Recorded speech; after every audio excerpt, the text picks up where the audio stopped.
Hello, hello, hello, hello. It's Trevor Emdon here. I'm back from my travels on the briny, the great Atlantic Ocean, which tossed us about a bit, I have to say, and did for my voice for some reason.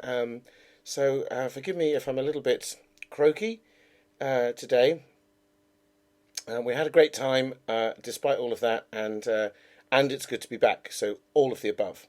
Now today's video is about affirmations, particularly law of attraction affirmations for money. I get asked about those quite often. We all have an interest in money, and I've yet to meet anyone who didn't want more of it.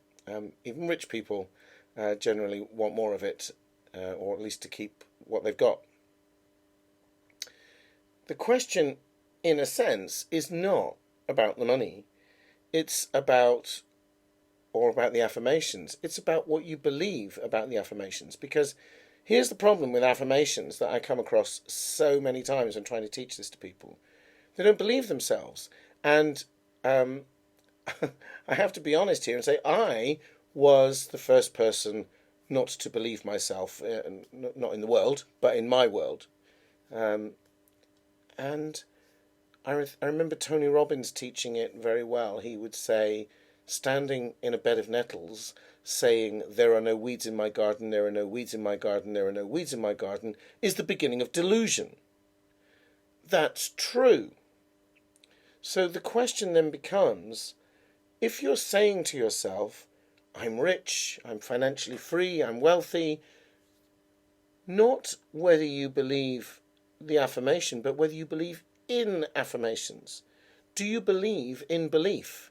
Do you believe that your mind, your mind works in the way that metaphysicians tell us that it does? In other words, that we use our conscious awareness and our thoughts to train our subconscious to believe whatever it is we want to become our reality. The only thing I can say to you about that, because I can't scientifically prove it, nobody can as far as I'm aware, the only thing I can say to you about that is, why would you live the other way? Why would you attempt to say, "Oh, well, it doesn't work," and keep affirming that? Because if affirmations do work, then you're affirming that nothing you try is working, and the results will probably reflect that nothing works in your life. Because what's clear is that affirmations, no, not affirmations. What's clear is that some people are successful in every walk of life. Now, they don't all necessarily do affirmations. Some definitely do, but many don't.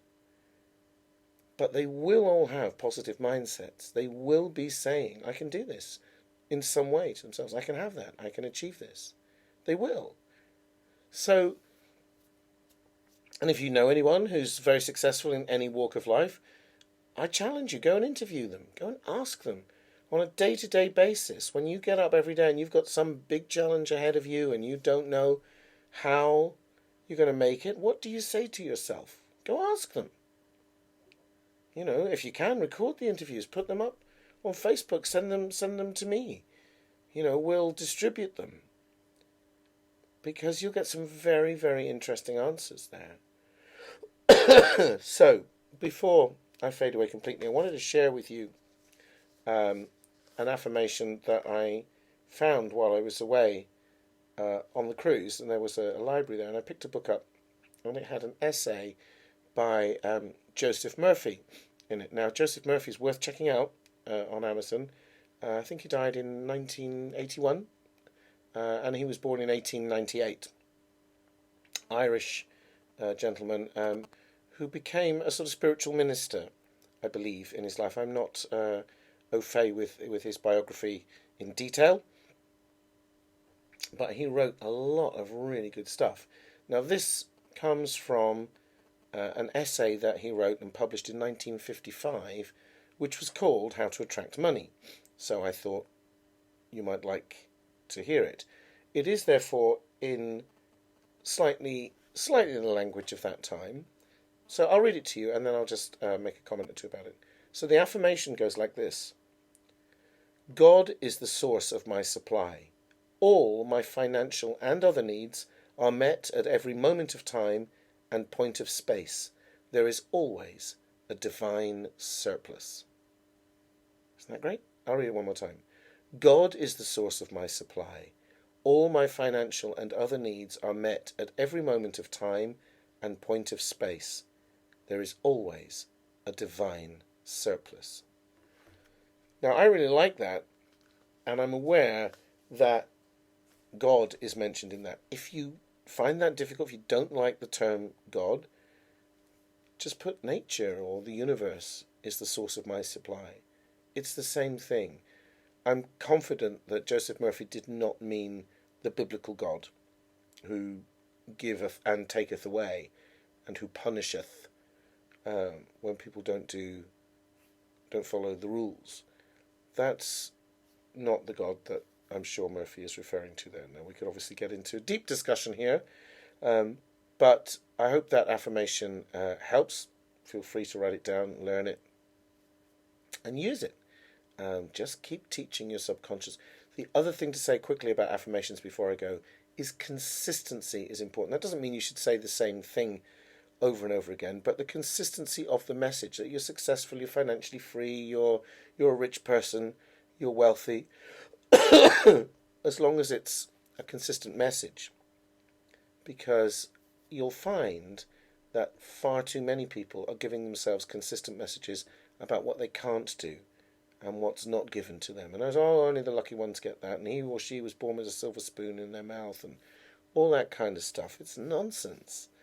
It all starts up here, and I challenge you to do a 30-day affirmation challenge. Take that affirmation down, the one I just read to you, repeat it to yourself, or variations of it.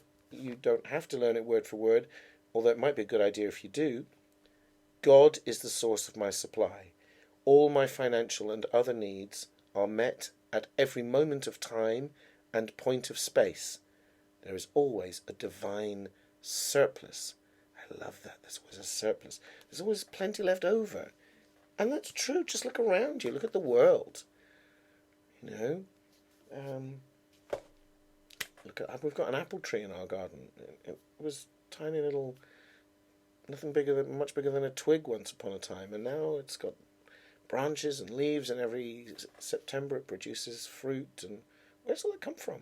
And each one of those fruits is capable of producing more apple trees and more fruits, and there's always a surplus. Hope that's helpful. I'll talk to you soon. Hopefully I won't be spluttering and coughing my way through the next video, and I'll have the rest of my voice back. So hope you can forgive me those things today. It's been great talking to you. I hope that's helpful, and I'll see you soon. Bye for now.